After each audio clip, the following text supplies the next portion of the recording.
जासु नाम सुमिरत एक बारा, उतरहि नर भव सिंधु अपारा। तो ऐसी कथा को आगे बढ़ाते हैं, जिसका एक बार सिर्फ नाम स्मरण कर लेने मात्र से व्यक्ति इस भव सागर से तर जाता है। तो शुरुआती 7 श्लोकों में गोस्वामी तुलसीदास जी ने पहले अक्षरों की, अर्थों की, समूहों की, भवानी शंकर की, अपने गुरु की, सरस्वती जी की, गणेश जी की, और कवीश्वर भगवान वाल्मीकि जी की, कपीश्वर भगवान हनुमान जी की, उसके बाद माता सीता की, और तत्पश्चात भगवान राम की वंदना की। और उसके बाद उन्होंने ये बताया कि इतने सारे ग्रंथ, इतनी सारी रामायण लिखे होने के बावजूद भी क्यों आवश्यकता पड़ी एक और रामचरितमानस लिखने की। अभी वंदना ख़त्म नहीं हुई है, जैसा हमने पिछले अंक में कहा था। वंदना तुलसीदास जी ने इतनी लंबी की है कि आपको पता चलेगा कि वंदना किसकी किसकी करनी चाहिए। तो यहाँ से लिखते हैं वो, जो सुमिरत सिद्धि होय, गणनायक करिबर वदन, करहूँ अनुग्रह सोय, बुद्धि राशि शुभ गुण सदन, मूक होई वाचा, पंगु चढ़ई गिरिबर गहन, जासु कृपा सुदयाल, द्रवौ सकल कलिमल दहन, नील सरोरुह श्याम, तरुण अरुण बारिज नयन, करहूँ सुमम उर्धाम, सदा क्षीर सागर शयन, कुंद इंदु समदेह, उमा रमन करुणायन, जाहि दीन पर नेह, करऊँ कृपा मर्दन मयन। तो ये 4 भागों में सोरठा लिया है, 5 भागों में, बल्कि एक और है, अभी आगे उसको लेंगे। 5 भाग में सोरठा लिया है सबसे पहले। तो सोरठा और दोहा में अंतर होता है। सोरठा पहले आपका चलता है आधी लय तक, और उसके बाद की लंबी खिंचती है। दोहे में पहले वाली जो चीज़ है वो लंबी खिंचती है, पहले वाला हिस्सा लंबा खिंचता है, बाद वाला उससे ज़्यादा। तो सोरठा दोहे का ठीक उल्टा पढ़ा जाता है। कुछ लोग उल्टा करके उसको दोहे के लय में पढ़ भी लेते हैं, ऐसा भी होता है, बट करना नहीं चाहिए। सीधी चौपाई, सीधी जैसे लिखा है गोस्वामी जी ने वैसे ही चलना चाहिए। और क्योंकि मात्रा का चक्कर है तो बहुत सारे लोग चौपाई में इसमें और कुछ लगा के पढ़ते हैं। जब आप उसको पाठ की तरह से पढ़ रहे हैं, आप कह रहे हैं गाने में तो आप गायन में कुछ भी लगा लीजिए, कोई दिक्कत नहीं है, लेकिन जब आप उसे पाठ की तरह पढ़ रहे हैं तो मात्रा का ध्यान रखना चाहिए। कुछ भी और लगाएंगे तो मात्राएं बिगड़ जाएंगी।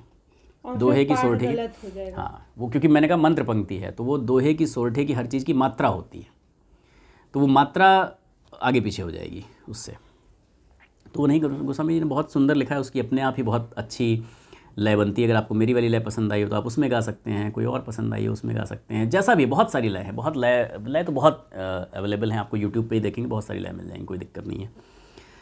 अपनी भी लय बना सकते हैं आप, एक बार पढ़ने में आ जाएगा, बहुत बढ़िया बना लेंगे।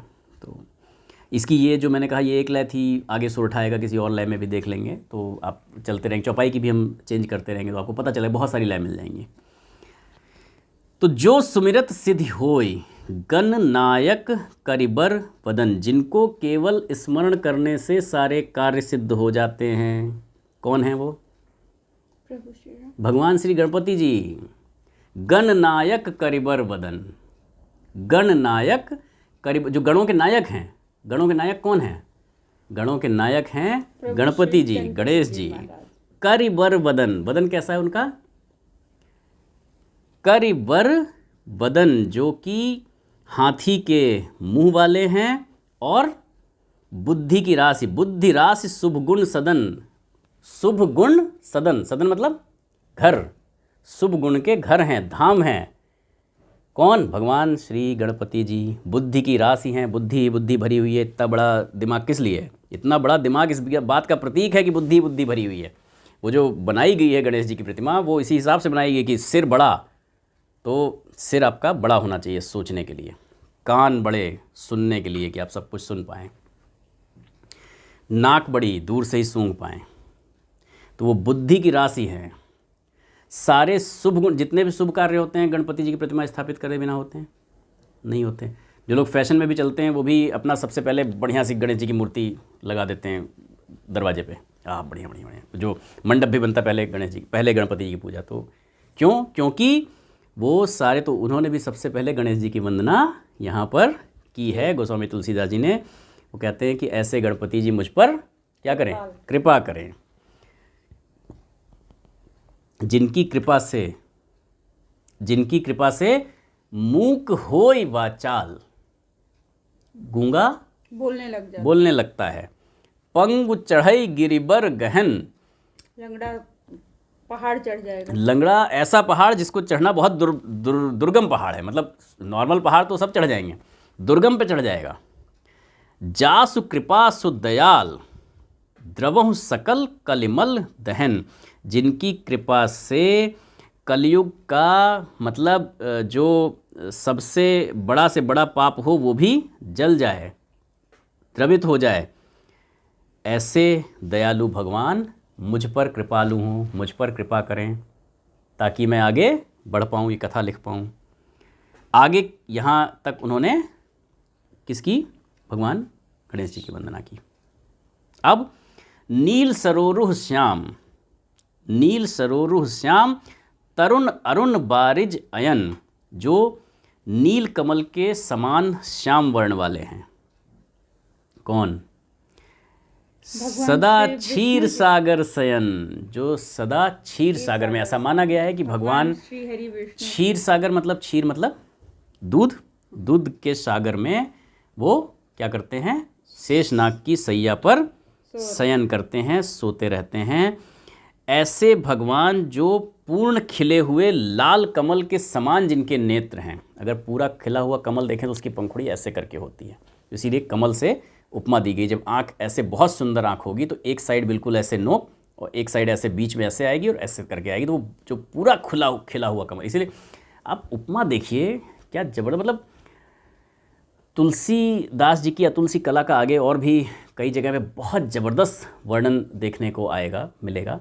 और यहाँ भी आप देखें, उन्होंने सिर्फ कमल नेत्र नहीं कहा, उन्होंने कहा पूरा खिले हुए लाल कमल, तरुण अरुण। हाँ, जब पूरा खिला होगा तब जो उसकी पंखुड़ी होती है, तरुण तरुण अरुण बारिज अयन। तरुण अरुण बारिज अयन मतलब जो सूर्य जब पूरा आ जाता है तो वो पूरा अपनी जवानी पे होता है, जो कमल का फूल है, उसकी जो पंखुड़ी है वैसे नेत्र हैं, लाल नेत्र, बढ़िया कमल के समान जिनके नेत्र हैं।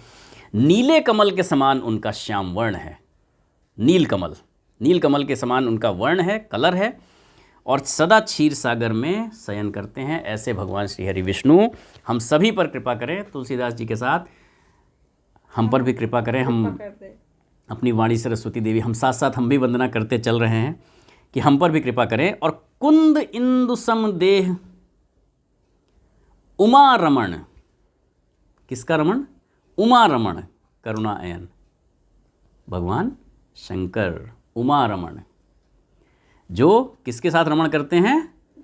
उमा जी के साथ। तो कौन रमण करेंगे उमा जी के साथ? भगवान शंकर पार्वती जी के साथ।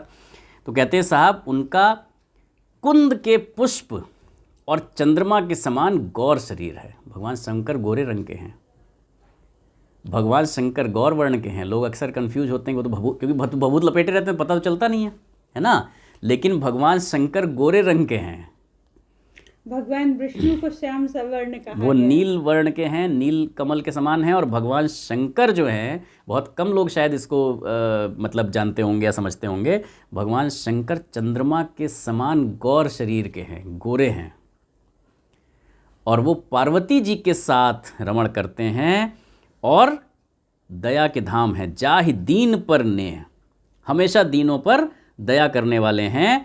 और करहु कृपा मर्दन अयन, उन्होंने क्या किया था?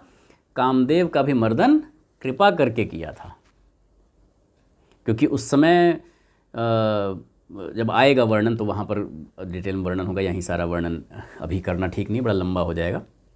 कामदेव का उन्होंने जो मर्दन मतलब उनको मारा है, वो भी कृपा करके मारा है। कामदेव अपनी सीमाओं का उल्लंघन कर रहे थे, ज़्यादा बोल तो एक मतलब वो थोड़ा रोकना पड़ता है। हालांकि गए वो अच्छे काम के लिए थे, लेकिन भाई उनको केवल शंकर जी को टारगेट करना था, पूरी सृष्टि को टारगेट करने की क्या जरूरत थी? आवश्यकता नहीं। तो आगे वर्णन आएगा बड़ा तगड़ा। अच्छाई भी आप अगर स्वरूप उसका गलत है। हाँ, तो उन्होंने कृपा करके जो मर्दन किया, कामदेव का मर्दन करने वाले ऐसे भगवान शंकर जी भी हम पर कृपा करें। यहाँ पर शंकर जी कीजिए। और इसके बाद अब वंदना करते हैं। बंदौ गुरु पद कंज, कृपा सिंधु नर रूप हरि, महामोह तम पुंज, जासु बचन रवि कर निकर। अब वो कृपा वंदना कर रहे हैं फिर से अपने गुरु महाराज की, क्योंकि अगर वो कहते हैं वो तो भैया मेरे लिए नर रूप में हरि हैं, वो नर रूप में मेरे लिए हरि हैं और कृपा सिंधु हैं, कृपा के समुद्र हैं। भाई मैं तो कुछ था ही नहीं, मेरा तो भोजन की पूर्ति नहीं हो, पर मैं तो क्वेश्चन भी यही पूछा कि वहाँ 2 समय का भोजन मिलेगा। जब गोस्वामी तुलसीदास जी को नरहरानंद जी ने पूछा कि भैया हमारे साथ चलोगे, तो उन्होंने कहा वहाँ 2 समय का भोजन। बोले मैं तो भोजन पे, जो आदमी 2 समय की रोटी का जुगाड़ कर रहा है उसको यहाँ ला के बिठा दिया। कृपा के सागर हैं, मैं उनके चरण कमलों की वंदना करता हूँ, जो कि महामोहतम पुंज, जासु वचन रवि कर निकर, जिनके वचन महामोह रूपी घने अंधकार में कैसे आए? सूर्य किरणों के समूह की तरह है। जब बहुत घना अंधेरा हो और जैसे ही सूर्य निकलता है, सूर्य की किरणों का समूह आता है, सारा का सारा अंधकार भाग जाता है। तो जब उस पूरे महामोह के बाद जो उनका अनुभव है अपना, रत्नावली ने धिक्कार दिया, सारी चीज़ें हैं, तो वो तो एक अंधकार हो गया ना पूरा। तो फिर कहाँ पहुँचे?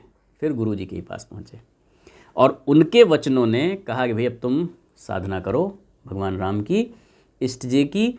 उन्होंने वो वचन, उनके वचन जो उन्होंने बोला, उनके वचनों ने वो अंधकार पूरा छांट दिया और क्या हो गया?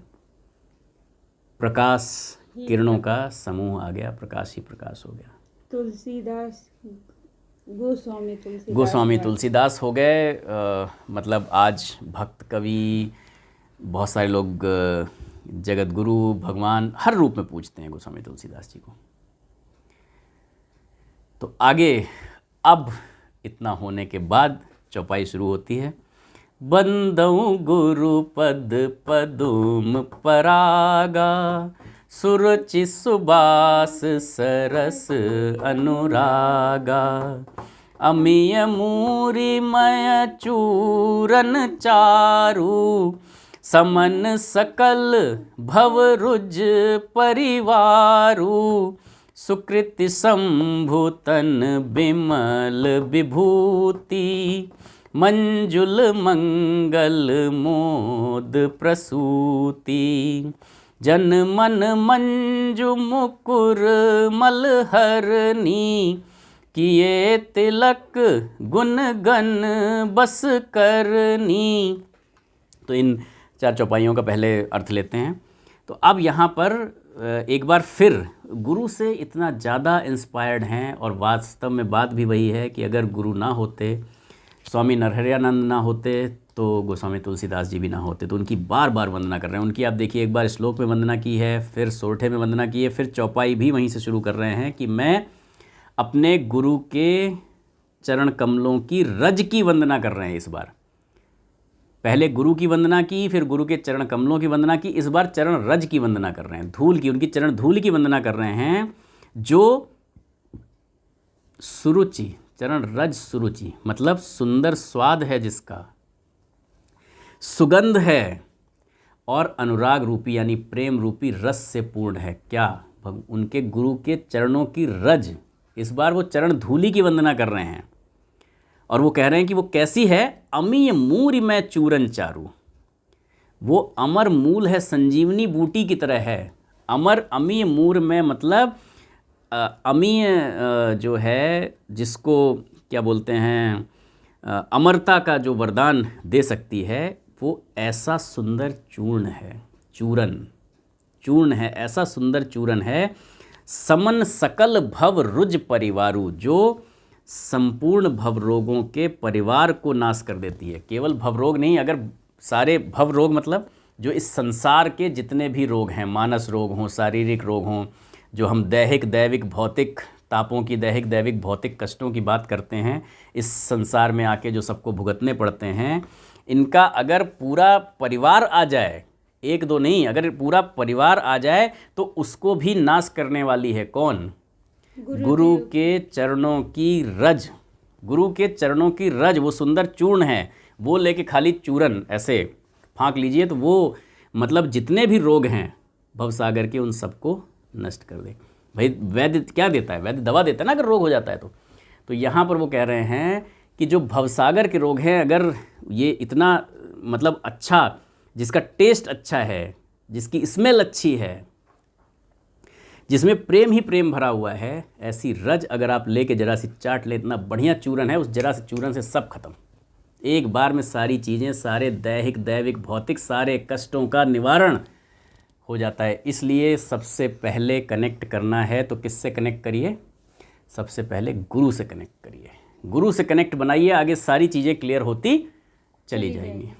जब आप गोस्वामी तुलसीदास जी की महानता देखिए कि आज के टाइम में हमारे साथ कोई कितना भी बड़ा कर जाए, कितना भी हमारे साथ अच्छा कर जाए, हम क्रेडिट नहीं देना चाहते।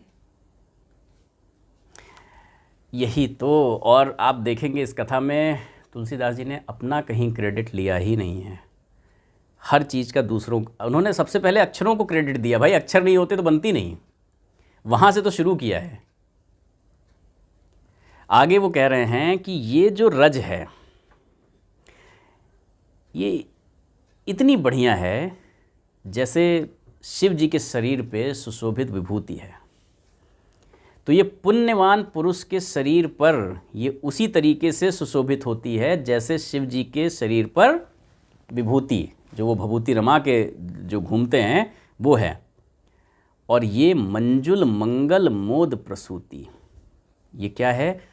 हर तरीके के कल्याण और आनंद को जन्म देने वाली है ये चरण रज। अभी रज की वंदना चल रही है, चरण रज की। जनमन मंजु मुकुल मलहरणी, ये भक्त के मन में, भक्त के मन का जो सुंदर दर्पण है, जो शीशा है, मुकुर माने दर्पण, मुकुर मतलब दर्पण।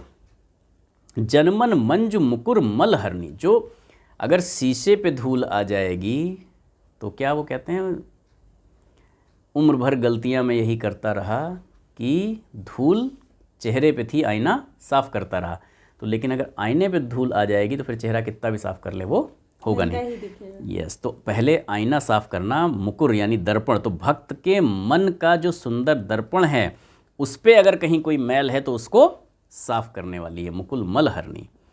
और किए तिलक गुण गन बस करनी, और अगर आप इससे तिलक कर लें तब क्या होगा? इस चरण, अगर आप इस चरण रज से तिलक कर लें तो क्या होगा?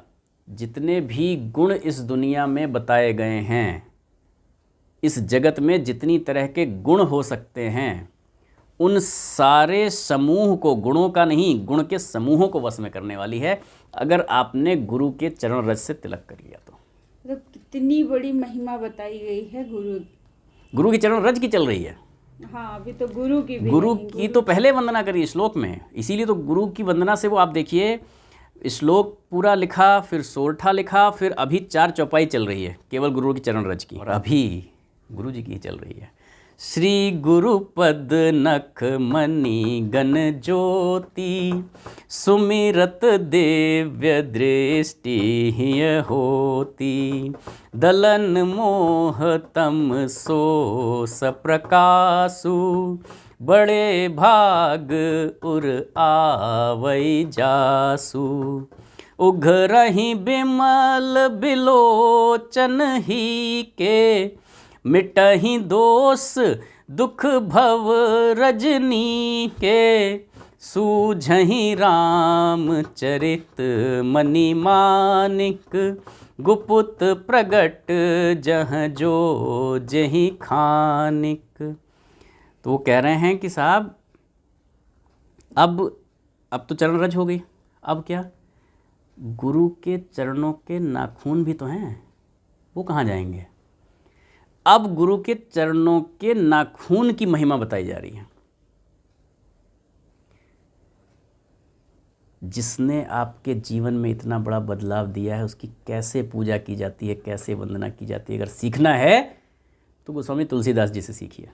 अब वो अभी रज से उनको संतोष ही नहीं हो रहा है, उनको गुरु की वंदना करते करते संतोष ही नहीं हो रहा है। अब वो कह रहे हैं गुरु महाराज के चरण के जो नाखून हैं, जो नख हैं, उनसे जो ज्योति निकलती है वो कैसी है, जैसे मणियों का प्रकाश होता है, उस तरीके की ज्योति है वो। अब समझिए कितनी श्रद्धा है। मतलब वो लिखते लिखते ना उनका पार नहीं पा, मतलब हो तो पूरी रामचरितमानस गुरु के ऊपर ही लिख दें। मतलब कि अगर किसी व्यक्ति ने आपके जीवन में जरा भी बदलाव किया है तो वो आपका गुरु है, और अगर आप गुरु के प्रति श्रद्धावान नहीं हैं तो मतलब वो सबसे बड़ा। और आगे पता चलता है कि जब उन्होंने ये रामचरितमानस लिखी है तो उनके गुरु इस दुनिया में देह के रूप में नहीं है, देह त्याग चुके हैं, क्योंकि वो कह रहे हैं सुमिरत दिव्य दृष्टि ही ये होती। बोले स्मरण करते ही जैसी याद आ जाती है तो हृदय में दिव्य दृष्टि उत्पन्न हो जाती है, मतलब लगता है गुरु हैं साथ में, दिव्य दृष्टि आ जाती है। अब तो काम बन जाएगा, अब चलेंगे, आगे चलेगी कलम। तो कहते हैं दलन मोह तम सो सप्रकाशु, वो प्रकाश अज्ञान रूपी अंधकार का नाश कर देने वाला है। जो भी अज्ञान होगा वो प्रकाश, कौन सा प्रकाश, गुरुदेव के दिव्य दर्शन। ना, वो जो नख से निकल रहा है, जो नाखून से जो ज्योति निकल रही है, वो जो प्रकाश है, वो प्रकाश कैसे है, मणियों के समान है। उस प्रकाश का स्मरण कर लेने से हृदय में दिव्य दृष्टि हो जाती है, और ये प्रकाश जितने तरह के अंधकार हैं उनका सबका, अज्ञान वाले अंधकारों का नाश करने वाला है। उपमा तो तुलसीदास जी से बेटर तो कोई अभी तक तो मुझे नहीं लगता कि दे पाया है। नख की ज्योति, जो नाखून से प्रकाश निकल रहा है, परावर्तित होकर, मतलब कह रहे हैं मेरे गुरु के तो नाखून से ऐसा परावर्तित प्रकाश निकलता है भाई। अभी नाखून से तो ऊपर ही नहीं बढ़े, अभी तो रज के बाद नाखून तक पहुंचे हैं। अगर मैंने कहा ना कि उनका वश चलता तो वो पूरा गुरु पे, क्योंकि अभी तो रज से नाखून पे पहुंचे हैं, वहां से इतनी उपमा दे डाली। और बड़े भाग उर आवई जासू, और जिसके हृदय में ये प्रकाश आ जाता है उसके बहुत बड़े भाग्य हैं। गुरु के नाखून की ज्योति का प्रकाश, मतलब प्रत्येक व्यक्ति बहुत भाग्यशाली है जिसके जीवन में भी मतलब गुरु हैं। तो आगे कह रहे हैं कि उघरहि बिमल बिलोचन ही के, उस प्रकाश के हृदय में आते ही हृदय के नेत्र खुल जाते हैं, निर्मल जो स्वच्छ नेत्र हैं वो खुल जाते हैं। और मिटहि दोष दुख भव रजनी के, इस जो रात्रि है, अंधकार रूपी रात्रि है, तो जब तक आप अज्ञान हैं तब तक क्या है, अंधकार है, जब तक अंधकार है तब तक रात्रि है। तो रात्रि के जितने अंधकार रूपी, अज्ञान रूपी अंधकार की रात्रि जो बनी हुई है, उसके जितने दोष हैं, जितने दुख हैं, वो मिट जाते हैं। हमेशा दोष को, दुख को रात्रि से डिनोट किया गया। हमेशा आदमी यही कहता है ना कि जितनी लंबी रात होगी उतना ही अच्छा दिन होगा, उतना ही लंबा दिन होगा, उतना ही प्रकाश आपको अच्छा लगेगा। तो हमेशा दुखों को रात से अज्ञान को, रात से, अंधकार को रात से डिनोट किया गया है, क्योंकि रात में ही सारी चीज़ें इस तरीके की होती हैं। सूझहि रामचरित मणि मानिक, और जब ये दोष मिट जाएंगे तब क्या होगा, तब रामचरित रूपी मणि और माणिक सूझेंगे। अगर वो नख की ज्योति का प्रकाश हृदय में नहीं आता तो रामचरित रूपी ये जो वो आ रही है कथा निकल के, वो आती ही नहीं। इसलिए इतनी लंबी वंदना कर रहे हैं केवल गुरु की। वो कह रहे हैं कि साहब जब ये दोष मिट जाएंगे, हृदय के निर्मल नेत्र खुल जाते हैं, तब रामचरित रूपी मणि और माणिक जो गुप्त हैं, गुप्त प्रगट जह जो जेहि खानिक, जो खान में मणियाँ पड़ी हुई हैं कहीं, और मणियाँ मतलब, मणियों से मतलब रामचरित रूपी मणि जो गुप्त हैं कहीं, वो भी फिर निकल के हृदय में आने लगती हैं, क्योंकि गुरु से कनेक्ट हो गए। अब यहाँ उनका कहने का मतलब ये है कि जब इस ज्योति से आप हो जाते हैं तो सूक्ष्म रूप में आप गुरु से कनेक्ट हो जाते हैं। तो जहाँ भी गैप आएगा, जो उनका गुप्त चरित्र होगा, जो आप भूल रहे होंगे, जो नहीं होगा याद, वो गुरु से सूक्ष्म रूप में कनेक्ट होकर आप वो आपको तुरंत प्रकट कर देंगे। जो मणिमाणिक रूपी हैं वो भी प्रकट कर देंगे, और आप उस कथा को सुलभ तरीके से लिख पाएंगे, जो कि वरना तो हरि अनंत, हरि कथा अनंता, कोई पहुंच ही नहीं सकता वहाँ तक। यानी कि अगर आपके पास आपका कोई गुरु है तो आप अगर उसके ऊपर सच्ची निष्ठा रखते हैं तो वो आपके अंदर पड़े हुए ज्ञान को उभार देगा, और वो आपको उस ज्ञान रूपी प्रकाश में ला के छोड़ेगा, जिसके बाद आपका किसी भी तरह का जो भी मनवांछित है वो भी पूरा हो जाएगा और आप संपूर्ण विकास कर पाएंगे। तो संपूर्ण विकास के लिए गुरु की कृपा होना बहुत ज़रूरी है। बिना गुरु से कनेक्ट हुए काम बन नहीं सकता। तो वो लिखते हैं आगे, जथा सुअंजन अंज दृग साधक सिद्ध सुजान, कौतुक देखत सैल बन भूतल भूरि निधान, सियावर रामचंद्र पद जय शरणम शंकर हरि ओम जय जय सिया राम। तो कहते जैसे सिद्ध जन नेत्रों में लगा के साधक सिद्ध और सुजान पर्वतों, वनों और पृथ्वी के अंदर कौतुक की बहुत सी खानें देखते हैं। तो वो यहाँ पर उनका कहने का मतलब ये है कि जो लोग खान में अंदर जाते हैं वो ऐसे लाइट नहीं लगाते हैं आँखों में।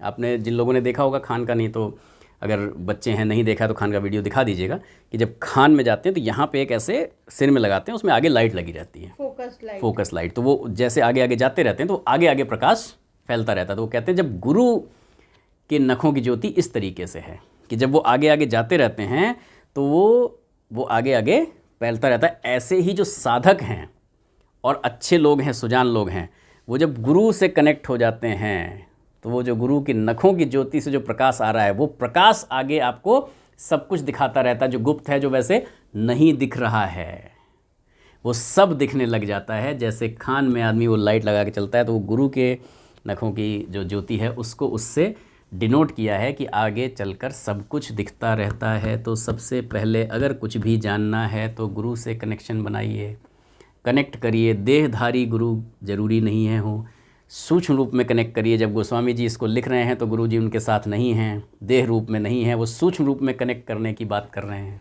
और गुरु जिसे भी मानिए उसके प्रति सच्ची श्रद्धा रखिए। भवानी शंकरो वंदे श्रद्धा विश्वास रूपिणो। एक चीज आदि गुरु शंकराचार्य ने कहा था कि जिससे भी आपको जरा भी लगता है कि ऐसा कोई ज्ञान हमें मिला जो कि हमारे जीवन में परिवर्तन करने की क्षमता रखता है, तो ऐसा ज्ञान भले ही बहुत थोड़ा सा था जिससे कि आपके कुछ जीवन में अमूलचूल परिवर्तन आए, तो वो भी व्यक्ति आपका गुरु है। चाहे भले उसने कुछ सेकंड के लिए भी आपसे मिला था, उतने में ही कोई ज्ञान दिया, तो कायदे से वो भी आपका गुरु है। तो उसके लिए भी आपको श्रद्धावान होना चाहिए। श्रद्धा विश्वास रूपिणो भवानी शंकरो वंदे। श्रद्धा और विश्वास है तो भवानी और शंकर आपके साथ हैं। भगवान शंकर जगत गुरु हैं। श्रद्धा विश्वास नहीं है तो साक्षात सामने भगवान होंगे भी तो उनको देख नहीं पाएंगे। तो आज के अंक में यहीं तक लेंगे। अभी आगे गोस्वामी जी का दिल भरा नहीं है, अभी वो 1-2 चौपाई और लिखेंगे मतलब लिख चुके हैं, कई है, हम लोग उसको देखने का प्रयास करेंगे, समझने का प्रयास करेंगे और गुरु की महिमा के बारे में। उसके आगे अभी तो वो वंदना ही करते रहेंगे, वंदना करते रहेंगे करते रहेंगे करते रहेंगे, फिर कथा शुरू होगी। और यकीन मानिए कि मतलब मज़ा है वंदना में, बहुत बढ़िया। तो आगे हम लोग वो चार चौपाइयाँ जो इस कलिकाल में बहुत आवश्यक हैं उसको जाप करेंगे और तत्पश्चात आगे बढ़ेंगे कि यही कलिकालन साधन दूजा, जोग यज्ञ जप तप व्रत पूजा, राम ही सुमिरिय गाइय राम ही, संतत सुनिय राम गुण ग्राम ही, जासु पतित पावन बड़ नाना, गावहि कवि श्रुति संत पुराना, ताहि भजिय मन तज कुटिलाई, राम भजे गति के ही नहीं पाई। तो सब पाए तो हम भी पाएंगे। जय हो प्रभु, प्रणाम।